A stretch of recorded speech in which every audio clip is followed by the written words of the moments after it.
Les sources historiques rapportent que le prophète Abraham vécut en Mésopotamie.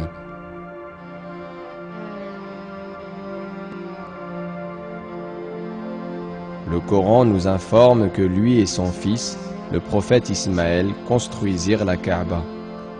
Cela confirme bien que Abraham vécut dans le Moyen-Orient.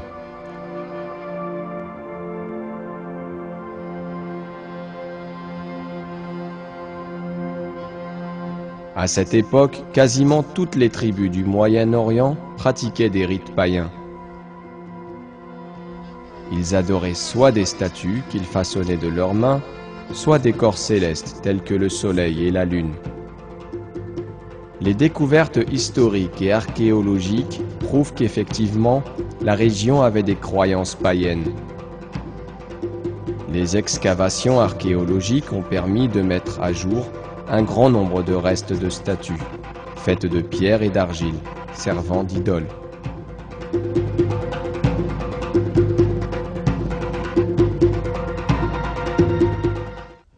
Des temples connus en tant que ziggurat furent également découverts.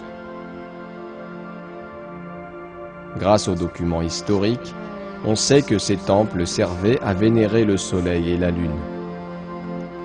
La tribu du prophète Abraham était, elle, aussi impliquée dans une grande perversion.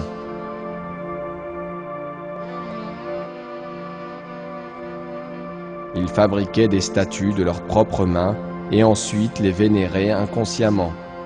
Ils s'adressaient à elles dans leurs prières, ils imploraient leur aide, ils espéraient leur assistance, alors qu'évidemment, elles ne pouvaient rien pour eux. Ils allaient même jusqu'à craindre ces morceaux de bois et de pierre. Dieu révéla à Abraham qu'il était le créateur de tout ce que contient l'univers. Il ajouta que tous ceux qui croyaient autrement étaient dans un égarement profond. Il lui apporta les preuves de sa domination sur les cieux et la terre. Ainsi, avons-nous montré à Abraham le royaume des cieux et de la terre, afin qu'il fût de ceux qui croient avec conviction. Le prophète Abraham expliqua l'existence de Dieu à sa tribu et invita ses membres à croire en lui.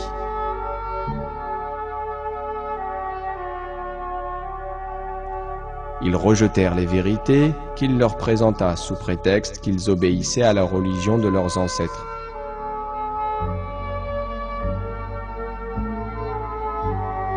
Il était pourtant évident que les superstitions de leurs ancêtres ne leur étaient d'aucun bénéfice.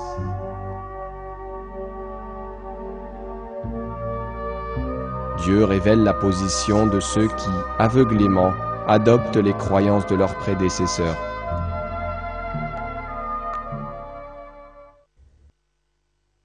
Et quand on leur dit « Suivez ce que Dieu a fait descendre », ils disent « Non, mais nous suivrons les coutumes de nos ancêtres. » Quoi? Et si leurs ancêtres n'avaient rien raisonné?